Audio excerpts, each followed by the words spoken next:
하나님의 말씀을 봉독합니다. 오늘 함께 나누실 하나님의 말씀은 신약성경 고린도후서 4장 16절부터 18절까지의 말씀입니다.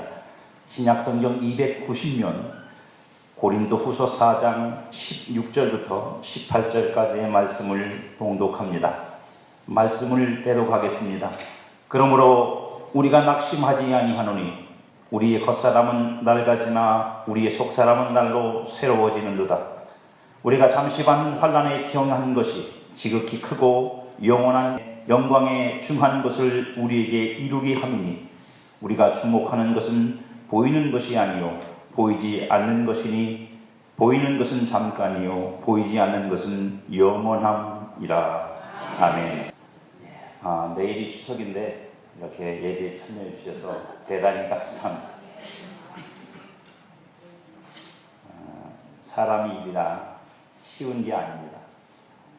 주를 향한 내 마음의 뜻을 정하고 그것을 지켜내려면 사람들로부터 때로는 미움도 받고 외롭게 홀로 서야 되기도 하고 이런 것들을 다 견디고 이겨야 여러분들의 신앙을 제대로 지켜가실 수가 있습니다. 우리는 징계라고 하는 내용을 통해서 지난 시간까지 하나님이 우리에게 회개를 촉구하시는, 그래서 왜 그렇게 하시느냐, 우리가 하나님을 마음으로부터 떠났기 때문이라고 확인을 했습니다. 그래서 우리에게 필요한 것은 하나님께로 다시 돌아가는 부흥이 필요하다라고 하는 것을 살펴보았습니다. 오늘은 다른 측면으로 이 부흥의 필요성에 대한 부분을 확인하려고 합니다. 그것은 뭐냐면 우리가 가지고 있는 우리 안에 영적인 상태가 어떠하냐를 확인함으로 내게 하나님의 부흥이 필요하다는 사실을 확인하려고 합니다. 어쩌면 이것이 더 여러분들에게 마음에 와닿을 수 있는 부분이라고 보여집니다. 에베소 1장에 보면 하나님께서 우리를 부르셨다고 되어 있고 그 부르심은 하나님의 신령한 복을 주시려고 우리를 부르셨다고 되어 있습니다. 하나님이 우리를 부르신, 하나님의 신령한 복을 주시려고 하나님이 우리를 부르셨는데 그 내용이 어떤 것이냐면 성도로 하여금 그 속사람, 하나님의 아들 예수 그리스도로 말미암아 그 속사람이 하나님 앞에서 날마다 새로워지도록 하기 위해서 우리를 부르셨습니다. 그리고 성도의 속사람을 하나님께서 강건케 하시도록 부르셨습니다. 그래서 세상을 이기고 마귀를 이길 수 있도록 하셨습니다. 나아가 성도의 속사람을 충만하게 하심으로 우리가 하나님의 생명의 풍성함을 누리도록 우리를 부르셨습니다. 그리고 마침내 성도의 속사람을 온전하게 하여 그리스도의 장성한 충만한 분량에 이르도록 하기 위해서 우리를 부르셨습니다. 제가 성경에서 이것을 깨닫고 우리 교회 그 신앙 목표를 정한 것입니다. 심령과 삶을 새롭고 강건하고 충만하고 온전하게 하자. 그렇게 자라서 그리스도의 장성한 분량에 충만한 데까지 이르러야 되는 것이 성도입니다. 왜냐하면 하나님이 우리를 그렇게 부르셨기 때문입니다. 이 자람을 위해 하나님은 우리에게 끊임없이 끊을 수 없는 사랑을 주시고 또 지극히 크신 능력으로 우리 안에서 역사하시고 그리고 십자가의 은혜를 성령님을 통해서 우리에게 계속 공급하십니다. 그래서 요한복음에서는 그 성령님의 역사를 이렇게 표현하죠. 너희 안에서 물샘이 되리라. 솟아나는 우물이 되어서 끊임없이 우리에게 하나님의 것을 공급하시는 통로가 누구냐? 바로 성령님이십니다. 성도는 그 안에서 거듭납니다. 성도는 그 안에서 하나님의 은혜를 입습니다.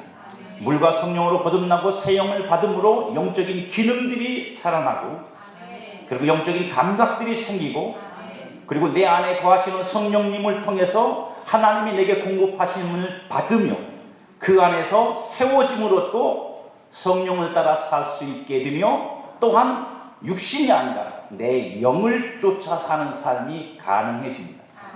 이게 성도입니다. 이걸 보고 우리는 성도가 되었다라고 말하는 것이고 성도는 최소한 육신적으로 어떤 모습을 갖고 있느냐가 아니라 그가 영적으로 하나님 앞에서 살아남느냐 기능을 가지고 있느냐 그리고 그 기능에서 그가 충분히 하나님과 교제를 나누며 하나님으로부터 공급되는 것들로 자라가고 있느냐라고 하는 것으로 확인해야 합니다. 말 그대로 하나님께 대하여 영적으로 산 자가 되는 것입니다. 하나님께 대하여 살아있어야 됩니다. 내가 누군가에 대하여 살아있다는 것은 그를 알고 그를 느끼고 그와 교제를 나누며 그를 내가 여러 가지 통로로 알아가는 과정들을 겪고 있다는 사실이거든요. 하나님께 산 자라고 말하면서 하나님을 전혀 모른다든지 하나님과 어떤 그 영적인 기능을 가지고 교제할 수 없다든지 이렇게 되면 그건 하나님께 대해 산 자가 아닙니다. 누군가를 대하여 살았다 죽었다라고 말하는 것은 단결되었느냐 연결되었느냐 하는 문제이기 때문입니다. 성도는 그 영의 영적인 감각으로 하나님과의 영적 교제를 나눕니다. 그리고 성령이 주시는 영적인 직관과 그 직관을 통해서 지각과 지식을 얻습니다. 그러므로 우리는 하나님을 알아가는 거예요. 우리가 아무리 성경을 많이 읽어도 그냥 육신적으로 성경을 많이 읽는 것만 가지고는 하나님을 알 수가 없습니다. 안다고 해도 그건 이론과 그냥 어떤 논리적인 것뿐이지 실제가 아닙니다. 하지만 성령님은 우리 안에 오셔서 하나님을 실제적으로 알도록 직관적인 지식을 주시고 지각을 주셔서 우리로 하나님을 알게 하고 은혜를 알게 하고 하나님의 능력을 알게 하십니다. 그 사랑을 알게 해주십니다. 뿐만 아니라 선한 양심을 따라서 사는 일을 가능하게 해주시는 것입니다. 그래서 성도는 신앙생활을 할 수 있는 거예요. 이런 것들이 없다면 우리는 단순히 우리의 노력과 우리의 신념과 우리의 의지를 가지고 신앙을 견뎌내야 합니다. 그것은 어쩌면 살아있는 신앙이라고 볼 수가 없는 것입니다. 이런 것이 영의 사람 혹은 신령한 사람으로 산다는 성경적 표현입니다. 성도는 영의 사람입니다. 성도는 신령한 사람입니다. 육신만이 아닙니다. 마음과 정신만 있는 존재가 아니라 하나님 앞에서 새 영을 받아서 영이 사는 존재요, 영으로 사는 존재요, 영이신 하나님을 섬기고 아버지로 모시고 사는 사람입니다. 성도는 그렇게 살도록 하나님께로부터 난 사람들이에요. 그러니 하나님께서 우리를 부르시고 복주시는 복주심을 따라 우리는 그렇게 성장하고 충만하고 온전해져 가는 것이 정상적인 것이고 건강한 것이고 그것이 옳은 것입니다. 그러나 그럼에도 불구하고 성도인 우리 대부분은 그 속사람이 충만한 생명력으로 하나님과 교제를 나누거나 활기가 넘치는 생활과 그로 인한 성장을 경험하지 못합니다. 안타까운 일입니다. 하나님은 공급하고 우리를 살리셔서 우리로 그 공급하심을 받아서 우리로 자라게 하시기를 하나님은 계획하셨지만 실제로는 그것이 우리에게서 잘 이루어지지 않고 있습니다. 오히려 영적인 어려움을 겪고 있어요. 이것이 우리의 오늘의 현실입니다. 그 이유는 성도가 거듭나고 성령을 선물로 받았음에도 성령으로 행하는 삶과 자신의 영을 따라 사는 생활에서 실패하고 있기 때문입니다. 다른 말로 말하면 우리가 여전히 육신으로 살며 육신의 생각으로 살며 세상의 가치관으로 살고 세상의 어떤 것들 의미를 가지고 살며 인간의 도리와 이런 것들로만 인생을 살기 때문에 영을 따라 사는 삶이 도저히 우리에게서 잘 이루어지지 않는다는 뜻입니다. 그로 인하여 우리는 사실 영적인 삶을 실패하는 경우가 많습니다. 그러면 성도가 이런 삶에 실패하는 궁극적인 이유가 무엇일까요? 우리는 지난 시간까지 그 근본적인 이유를 우리가 마음으로부터 하나님을 떠났기 때문이라고 말씀을 드렸습니다. 오늘 나누려고 하는 것은 그것보다 더 근본적인 문제입니다. 그러면 우리가 왜 마음으로부터 하나님을 멀리할 수밖에 없고 하나님 앞에서 그렇게 될 수밖에 없는 이 문제가 어디로부터 오는 것이냐라고 하는 것을 나누려고 합니다. 성도가 이런 삶에서 실패하는 이유는 물론 우리 자신의 게으름도 있습니다. 우리가 신앙을 더 열심히 하지 못하고 요즘 젊은이들 말대로 전투적으로 하지 못하고 마치 신앙을 인생의 박스살이처럼 생각하는 사람들도 있고 신앙은 내가 편하고 좋을 때 도움을 받아야 될 때 그때만 잠깐 반짝 열심을 내고 나머지 시간들은 그냥 좋으면 좋은 거고 나쁘면 나쁜 거고 자기 편한 대로 신앙생활 하니까 그러니까 영적인 삶을 산다는 건 사실상 그런 상태에서는 어렵습니다. 그러나 이 모든 것들을 우리에게 만들어내는 어떤 것이 있다는 사실 우리는 잊어버리면 안 됩니다. 그것이 뭐냐면 성도에게는 반드시 사단의 공격이 있다는 사실. 사단이 성도로 신령한 삶을 살지 못하도록 우리를 공격하는 이 심각한 문제가 성도 누구에게나 있습니다. 사단의 공격은 성도가 영적인 기능을 가지고 성령의 인도를 받으며 하나님의 뜻을 따라 사는 것을 불가능하도록 회방합니다. 불가능하도록 회방합니다. 하나님이 우리의 영을 살리셨고 우리 영적 기능들을 회복하셨고 그리고 우리로 하여금 하나님을 감격할 수 있는 하나님께서 우리를 거듭나게 만들어 주셨음에도 불구하고 마귀의 회방은 우리로 하여금 그 모든 기능을 잃어버리고 감각을 잃어버린 채 예수 믿기 전의 모습으로 똑같이 살도록 우리를 회방하고 우리를 그 자리로 다시 끌고 가려고 한다는 사실. 그 방편으로 사단은 성도의 영적 기능과 감각을 무능하고 무감각하게 만들어 영의 사람으로 살지 못하게 하려고 온갖 공격을 우리에게 퍼붓습니다. 우리는 이것을 가장 대표적인 예로 예수님을 통해서 살펴볼 수 있어요. 사단이 우리를 어떻게 공격해서 어떻게 우리로 영의 사람이 되지 못하도록 살게 만드는가. 예수님께서 어느 날 제자들에게 나는 예루살렘에 올라가서 장로들에게 잡혀 고난을 받다가 죽게 되고 사흘 만에 다시 살아나리라. 예수님의 죽음에 대한 말씀을 처음으로 하십니다. 그 말씀을 하신 이유는 예수님께서 제자들에게 그렇게 물으셨죠. 너희는 나를 누구라 하느냐라고 물으시자 베드로가 아주 멋진 대답을 주님께 드렸으며 주는 그리스도시요 살아계신 하나님의 아들이십니다. 그러자 예수님이 말씀하시기를 바요나 시몬아 잘하였다. 이를 알게 하는 네 혈육이 아니라 하늘에 계신 우리 아버지십니다. 아마도 그 속에서 예수님은 하나님으로부터 분명한 사인을 받으신 것 같습니다. 이제 하나님께서 이들에게 내가 누군지를 알게 하셨고 내가 어떤 길을 가야 되는지를 알게 하셨으므로 이제 내 입으로 그것을 폭로해도 된다는 사실에 대한 이 예수님의 확신이 그때 그 순간에 이제 예수님 안에 계셨던 것 같아요. 그리고 예수님이 말씀하신 거예요. 나는 죽을 것이다. 그러자 베드로가 사랑하는 제자 베드로가 주님 앞에 너무 뜨겁고 가슴 뭉클한 반응을 보입니다. 마태복음 16장 22절이면 베드로가 예수를 붙들고 항변하여 이르되 주여 그리 마옵소서. 이 일이 결코 죽게 미치지 아니하리이다. 여러분 이 말은 그냥 우리가 평범하게 들으면 너무 가슴 뭉클한 얘기예요. 주님 걱정하지 마세요. 절대로 우리가 그렇게 되도록 내버려두지 않을 거예요. 주님을 싫어하는 사람이나 반대하는 사람들이 주님을 죽이려고 하면 우리가 그 앞을 막아설 것이고 주님의 목숨을 대신해서 우리가 죽을지라도 주님이 죽지 않도록 만들 것입니다. 그런 일은 절대로 일어나지 않아요. 의인은 의인을 알아본다고 이 뜨거운 가슴이 있는 사람만 감동이 오는 거예요. 주님을 향한 이 뜨거운 가슴이 있어야 그래도 뭐가 이런 말을 들을 때 감동이 오지. 냉랭한 거 뭐냐면 내 마음에 주님을 향한 그런 마음이 없으니까 감동이 안 오는 거예요. 그런데 주님의 반응이 너무도 차가워요. 베드로의 반응은 뜨거운데 가슴이 뭉클할 만큼 아주 불붙어 있는데 주님의 반응이 아주 차갑습니다. 23절에 보면 예수께서 돌이키시며 베드로에게 이르시되 사탄아 내 뒤로 물러가라. 너는 나를 넘어지게 하는 자로다. 네가 하나님의 일을 생각하지 아니하고 도리어 사람의 일을 생각하는도다 라고 말씀하시고 사단에게 물러가라고 말씀하셨습니다. 사단에게 하신 말씀을 우리가 다시 한번 짚어보면 이렇습니다. 사단아 너는 내 앞에서 물러가라. 너는 나를 넘어지게 하는 자로다. 그럼 우리가 생각해 봐야 합니다. 도대체 사단은 베드로를 통해서 예수님을 어떻게 넘어뜨리려고 했던가?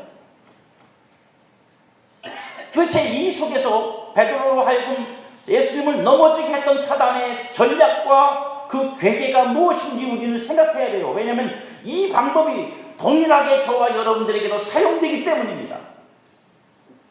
예수님한테만 그런 것이 아니라 사단이 무엇으로부터 예수님을 넘어지게 합니까? 하나님의 뜻, 곧 하나님의 일을 순종하는 것에서 예수님을 넘어지게 만듭니다. 그러면 사단은 어떤 방식으로 그것을 공격했습니까? 사랑하는 제자 베드로의 주님에 대한 애정과 열정입니다. 주님을 사랑하는 베드로의 애정과 열정을 이용해서 사단은 예수 그리스도로 하여금 하나님의 일에 순종치 못하도록 예수님을 혼란 속으로 빠뜨리고 있다. 근데 주님은 그걸 대번에 알아보셨어요. 사단의 역사를 알아보시고 주님이 말씀하신 겁니다. 사단아 내 뒤로 물러가라. 이 애정과 열정은 하나님께로부터 나온 게 아닙니다. 이 애정과 열정은 곧 사람에게서 나온 사람의 일입니다. 사람의 일, 그 사람의 일을 하나님의 일에 섞어버리는 거예요. 하나님의 일과 사람의 일이 내 안에서 섞어지는, 믹싱되는 거예요. 이게 마귀가 우리에게 주는 공격이에요. 사단은 사람에게서 나오는 것으로 하나님에게서 나오는 것을 따르려는 주님을 혼란스럽게 하여 하나님의 일이 실패되도록 하려고 했다는 것입니다. 아마도 우리가 슈머니즘, 참 멋진 사람이야 라고 했을 때 예수님은 어떻게 반응하면 멋진 사람이 될까요? 야, 베드로야, 너밖에 없다. 딴 놈은 다 필요 없어. 다 꺼져. 그래도 이 정도는 돼야지 내 제자지. 봐라, 너희들 봐라. 베드로는 나를 위해서 죽겠다잖아. 너희들은 나를 위해서 뭘 할 수 있어? 그러면서 예수님이 눈물을 펑펑 흘리고 감동해서 갈릴리 바닷가에서 베드로하고 둘이서 단독으로 식사를 하셨다. 얼마나 휴머니즘적입니까? 대단하거든. 그럼 나머지 제자들도 어떻게 할 거예요? 우리도 저렇게 해서 예수님 사랑을 받자. 그래서 전부 다 아마 난리를 칠 거예요. 집을 팔든지 아니면 인생을 걸고 나도 주님을 위해서 이렇게 하겠습니다. 여러분, 절대로 그거 신앙이 아니라고. 그게 하나님의 일을 행하는 게 아니라고. 우리는 이 사단이 베드로를 통해서 예수 그리스도에게 행하는 이 공격이 어떤 것인지를 어떤 것인지를 확인할 수 있는데, 그 내용을 좀 정리하면 이렇습니다. 사단은 성도가 영적인 기능과 감각을 가지고 하나님에게서 나오는 것들을 따라 살지 못하도록 영적인 기능과 감각을 둔하게 만드는, 둔하게. 무엇으로요? 사람에게서 나오는 사람의 일을 자꾸 거기다가 집어넣고 섞어서 사람의 일과 사람의 어떤 것으로 말미암아 하나님께 감각해야 될 것들을 둔하게 만드는 거예요. 옛 어른들 말대로 막걸리에다가 물을 타는 거예요. 막걸리 맛이 나야 되는데 물 타가지고 막걸리 맛이 안 나고 맹탕이 되게 만드는 거예요. 맛을 잃어버리는 거라고요. 기능을 상실하는 거예요. 둔해진다고요. 여러분, 우리가 좋은 밭 비유에서 예수님이 말씀하시죠. 떨어졌으나 무엇 때문에 열매를 못 맺는다고요? 그 중에 하나가 이 생의 자랑과 세리의 염려와 걱정들이 그 마음을 둔하게 만들어서 열매를 못 맺게 만드는 거라고. 둔하게 만들어요. 근데 둔하는 거 끝나는 게 아니라 결국은 둔해지다 보면, 그 기능을 안 쓰다 보면, 그 감각을 안 쓰다 보면 마침내 그 감각과 기능은 멈춰버려요. 기계도 오래 안 쓰면요 녹슬어요. 그럼 못 쓰는 거예요. 저와 여러분들이 하나님께 받은 이 영적인 기능과 감각들도 자꾸 삶에서 그것을 하나님과 교제를 나누고 하나님 앞에 순종하는 삶을 통해서 그것을 더 활성화시키면 여러분들은 더 영적으로 충만하고 성장하며 건강하고 온전한 성도로 자라가지만, 그렇지 않으면 점점 우리는 어떤 성도가 되느냐면 애정과 열정과 열심은 있어도 그것이 영적이지 않아요. 베드로가 예수님에게 하지 마십시오, 그런 일은 없습니다 라고 하는 그 뜨거움은 하나님께로부터 난 게 아니라 우리의 신앙이 거기에 머물러 버리고 말아요. 그런 마귀는 그건 내버려둬요. 왜? 열심히 하라고 해요.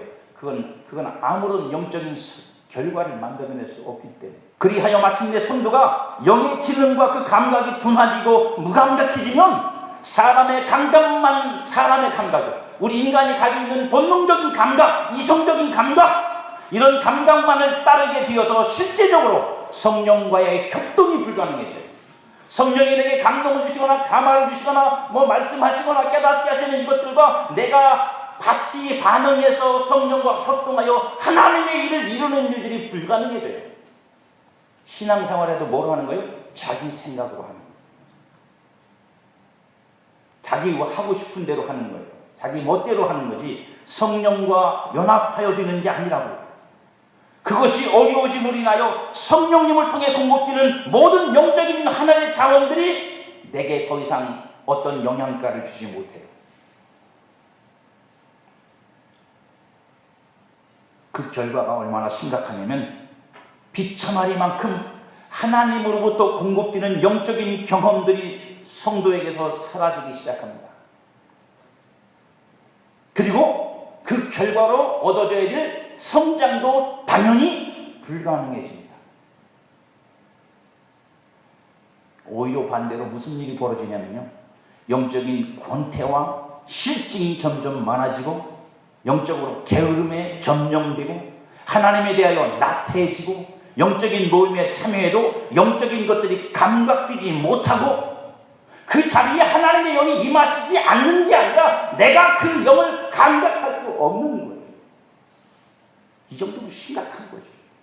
비가 오는데 나 혼자만 우산 쓰고 있는 거라니까. 그 비를 맞아서 자라야 되잖아요. 그 은혜를 받아서 자라야 되잖아요. 근데 나 혼자만 우산을 쓰고 있으니 다 비를 맞아도 나 혼자 못 맞는 거예요. 그러니 사람에게서 나는 것으로만, 우리에게서, 내게서 나는 것으로, 그게 뭐죠? 옛날에 가졌던 어떤 경험, 신앙적 경험 혹은 신앙적 논리, 이런 것들만 가지고 신앙을 유지하고 어떤 사람은 체면으로 신앙생활하고 신선함을 경험하지 못합니다. 얼마나 많은 우리들 스스로가, 성도들이 이런 영적 상황에 놓여 있는지. 이것을 끝나면 좋은데 마귀는 여기서 끝나지도 않아요. 마귀는 우리를 더 공격합니다. 어떻게 공격하느냐면 성도가 예수 그리스도로 말미암아 거듭나고 나면 선한 양심을 하나님께 받아요. 그래서 하나님을 향하여 그 깨끗한 마음으로 깨끗한 양심으로 살고 싶어 하죠. 이제 마귀는 그걸 공격합니다. 여러분들은 그렇게 공격하죠. 너 예수 믿는 사람인데 그 따위로 살 거야. 네가 예수 믿는 사람으로 그렇게 살고 그렇게 말하고 그렇게 행동해서 거기에서 너는 틀렸어. 넌 아니야. 넌 거듭난 사람이 아니야. 그러다 보니까 어디까지 가냐면 네가 받은 성령도 가짜고 네게 나타나는 은사도 가짜고 넌 하나님께서 버리는 사람이냐. 우리를 죄책감 속으로 몰고 가기 시작합니다. 성도는 누구나 깨끗한 양심으로 하나님을 섬기기 원해요. 그래서 작은 것에도 반응합니다. 처음에는. 그래서 작은 죄에도 하나님 앞에서 흐느끼며 떨며 두려워하며 하나님 나 깨끗하게 살고 싶어요. 정직하게 살고 싶어요. 선하게 살고 싶어요. 온전해지고 싶어요. 정말로 예수님 닮기 원해요. 그랬던 양심을 자꾸 마귀가 참수하고 공격해서 그것을 죄책감으로 바꿔놔요. 성도가 그 공격에서 이긴다는 건 뭐냐면 그 공격에도 불구하고 성도가 하나님을 향한 영적인 감각을 잃어버리지 않고 비록 내가 그 연약함 속에 있어서 혹 죄를 지었고 하나님께 범죄한 것이 있다고 해도 우리 주 예수 그리스도의 십자가의 은혜가 나를 용서하시고 나를 깨끗이 하실 것입니다 라고 하는 믿음을 가지고 십자가 앞에 서서 회개하고 씻음을 받고 다시 새롭게 되는 은혜를 입는 것이 영적으로 살아있는 거고 감각이 있는 거고, 그걸 못하고 죄책감 속에 몰려서 구석에 추박해서 결국에는 어디로 몰려가느냐? 어둠 속으로 스스로 숨어버리는 거예요. 요한일서 1장 9절에 보면 분명히 성경은 우리에게 말씀하죠. 만일 우리가 우리 죄를 자백하면 그는 믿으시고 의로사 우리 죄를 사하시며 우리를 모든 불의에서 깨끗게 하실 것이요 라고 말씀하십니다. 그럼에도 불구하고 마귀에게 이 공격을 받은 사람, 그 공격에서 영적인 감각을 잃어버리고 둔하지고 나면 주님이 나를 용서하신다는 사실을 망각하게 돼요. 둔해졌기 때문입니다. 그러면 그 영혼이 갈 곳은 하나밖에 없어요. 더 깊은 어둠 속으로 나를 숨깁니다. 아담이 하나님을 피하여 도망했듯이 숨었듯이 숨는 것밖에 할 게 없습니다. 이런 사단의 공격을 우리가 받고 그것이 지속적으로 되어져서 마침내 우리가 영적인 기능과 감각들이 마비되어 버리면 성도에게는 여러 가지의 형태의 증상들이 나타납니다. 그 증상의 첫 번째가 뭐냐면 하나님께 받은 바 은혜를 따라 은혜를 통해서 내 안에 하나님이 만들어내신 은혜의 마음이 어느 순간 사라져요. 그래서 언뜻 보면 저게 예수 믿는 사람인가 아닌가 싶어요. 말하는 것이나 행하는 것을 보면 저 사람 예수 믿는 사람은 맞아. 아니 뭐 성경에서는 뭐 하라고 되어 있는데 뭐야? 왜요? 하나님의 은혜로 인하여 그 은혜 앞에 은혜를 받음으로 말미암아 변화되고 새롭게 진 부드러워진 그 마음이 어느 순간에 파괴되어 다시 굳어지고 딱딱해진 거예요.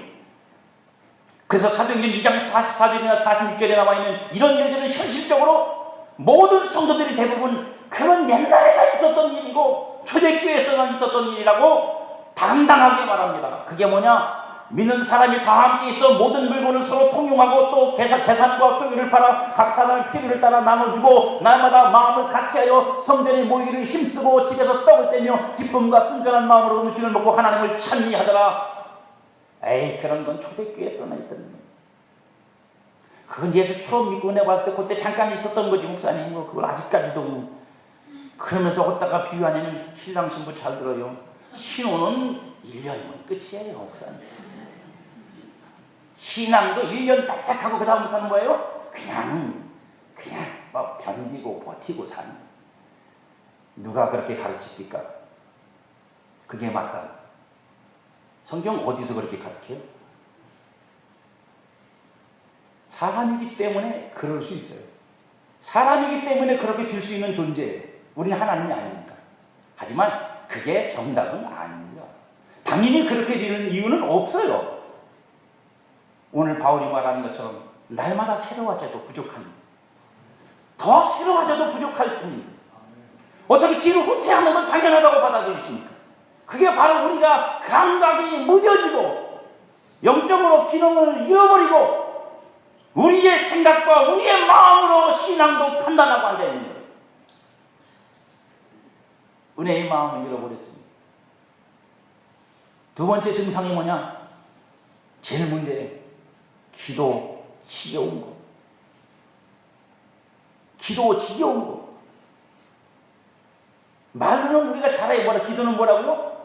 하나님과 대화를 나누는 사랑의 교제입니다. 그러면 열심히 해야지. 사랑의 교제라며요. 예수님 안 사랑하세요? 뭐 이때 대답도 안 하셨고. 한 발 빼는데 더 사랑하니까.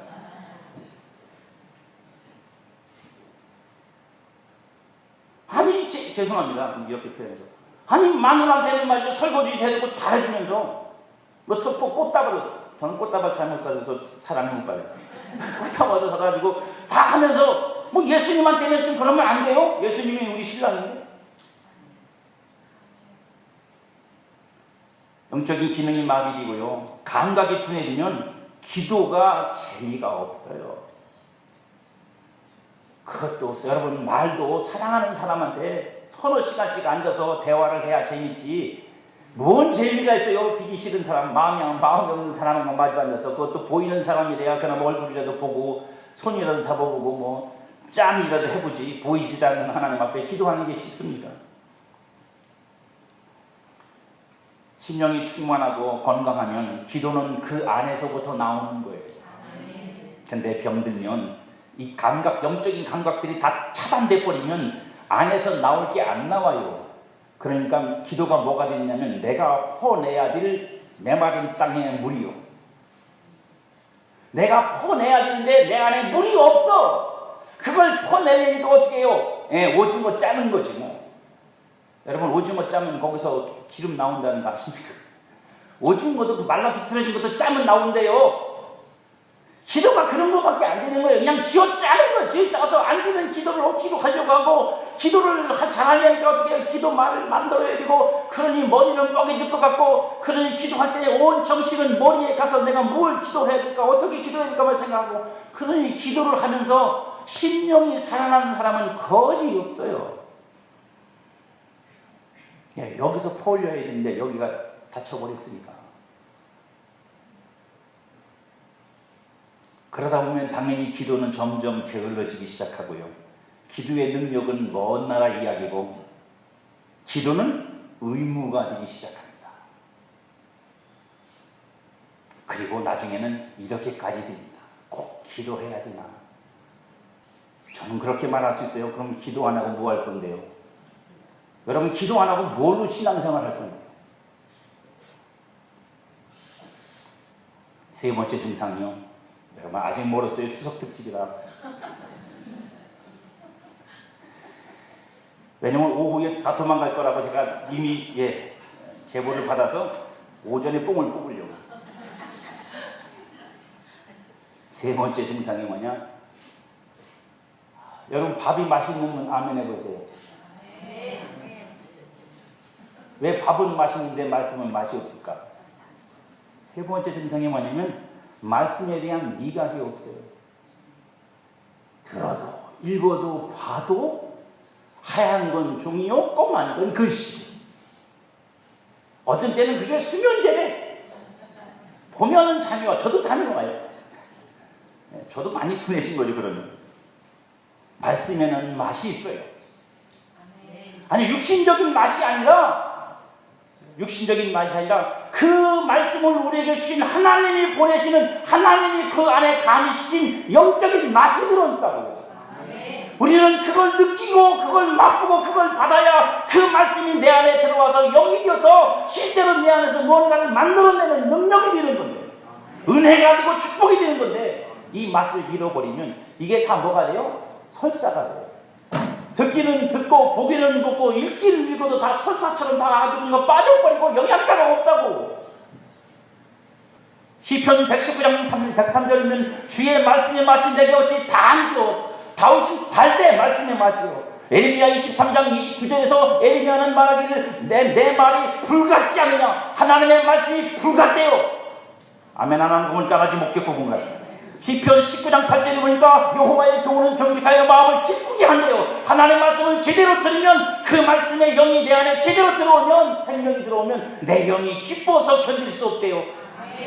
좀 이게 아멘 나오네. 할렐루야. 시편 119장 50절에 보면 이 말씀은 나의 곤란 중에 우유라. 절망하고 좌절하는 인생에서 주의 말씀을 들을 때 큰 위로가 되고 힘이 되어서 나를 하여금 다시 일어서게 만들어주고 복술이 날개치며 올라가도록 힘을 주시고 우유를 주시는 거예요. 로마서 15장 4절에 보면 소망을 가지게 한답니다. 또 에베소 5장 26절에 보니까 우리를 깨끗하고 거룩하게 하는 게 하나님의 말씀. 여러분 어떤 맛을 느끼십니까? 아무리 아내와 어머니가 맛있는 반찬을 만들어줘도 맛있게 먹을 줄 모르는 사람은 맛이 없어요. 병든 사람은 맛이 없어요. 혀에 감각이 없는 사람은 맛을 몰라요. 그냥 먹는 거예요. 여러분 심령에 말씀의 미각이 살아있습니까? 말씀을 들을 때 그 말씀 안에서 그 맛을 느끼고, 그래서 그것을 그냥 정말로 허겁지겁 배부르게 마음의 문을 열고 여러분들이 그 말씀을 여러분 영혼을 위해서 꿀꺽꿀꺽이 맞나? 넙죽넙죽 드십니까? 아니면 탁구공처럼 이쪽으로 튕기고 저쪽으로 튕기고 뒤로 제끼고, 이건 권사가 받고 이건 장로가 받고 이건 목사가 받고 이러고 계십니까? 제발 그게 병든 거라는 걸 잊지 마십시오. 네 번째는 은혜의 능력이 없어요. 은혜는 능력이 있어요. 무슨 능력이 있냐면 그 은혜를 받은 사람이 도저히 자기 힘과 자기 의지와 자기의 노력으로 어떻게 할 수 없는 것들이 은혜가 들어오면 그 사람으로 하여금 그런 것들로부터 그를 해방시켜주는 능력이 있습니다. 그래서 은혜 받은 사람은 보면 알아요. 은혜 받은 사람은 자기 힘으로 사는 게 아니에요. 그 은혜의 힘으로 살고 있어요. 그래서 마치 구름 위를 걷는 것처럼 즐겁고 재밌어요. 왜냐하면 내가 혼자 하면 안 되는 것들이고 이런 생각도 이런 마음도 안 들었던 사람인데 은혜를 받고 나서부터는 그런 마음이 들고 그런 생각이 들고 그렇게 하는 게 즐겁고 행복하고 재밌고 신나고 그래서 뭐를 시켜도 은혜가 있는 사람은 어떻게 해요? 열심히 정성껏 최선을 다해서 아주 심혈을 기울여 사지만 은혜가 없는 사람은요, 사람에게 하듯이 합니다. 사람에게 하듯이. 그러니까 뭐가 떨어져요? 실천력이 떨어지고 정교함이 떨어지고, 하나님을 위해서 하나님을 향해 사는 일들이 실천력이 떨어지고 정교함이 떨어져요. 또 한 가지는 죄에 대한 항거력이 떨어져요. 은혜의 능력이 사라졌기 때문입니다. 그리고 다섯 번째가 개혁의 의지가 없어요. 여러분 예수 믿고 나면 제일 우리에게 가장 많이 뜨겁게 다가오는 게 뭔지 아세요? 하나님 나는 죄인입니다.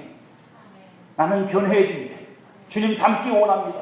하나님 말씀대로 살기 원합니다. 1.1년도 안 틀리고 순종하기 원합니다. 주여 말씀만 하옵소서. 내가 죽는 대로 가겠습니다. 세상에 언제 그러냐는 듯이 그 마음이 다 상하거든요. 10번을 말해도 끔찍도 안 해요. 왜 10번이냐면 하나님이 그러셨거든요. 너희가 나를 10번이나 배신하고 10번 넘어가면 안 될 것 같아요. 자신을 바꾸려는 노력이 이제 없어요. 왜요? 바꿀 이유가 없어요. 왜? 바꿀 힘이 없어. 내 안에 하나님의 은혜가 충만하고 성령과 교통함이 있으면, 성령의 감동이 내게 있으면, 아, 내 이런 부분이 틀렸구나, 잘못됐구나, 바꿔야지. 그래야 주님이 더 기뻐하시고 주님을 더 사랑할 수 있구나. 이런 개혁의지가 계속 추진되는데 이게 모두 영적으로 차단돼 버리면 나를 바꿀 이유가 없어요. 그 다음부터는 어떻게 된다고요? 나를 바꾸는 게 아니라 내 주변을 바꾸기 시작합니다. 이스라엘 백성은요, 하나님 보고 하나님한테 불평했던 사람들이에요.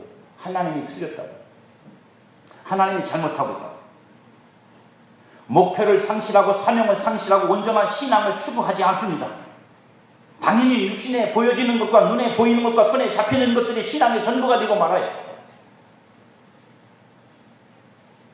내 자신을 주님 안에서 바꾸기 위해서 희생하거나 수고해야 하는 것들을 귀찮아합니다.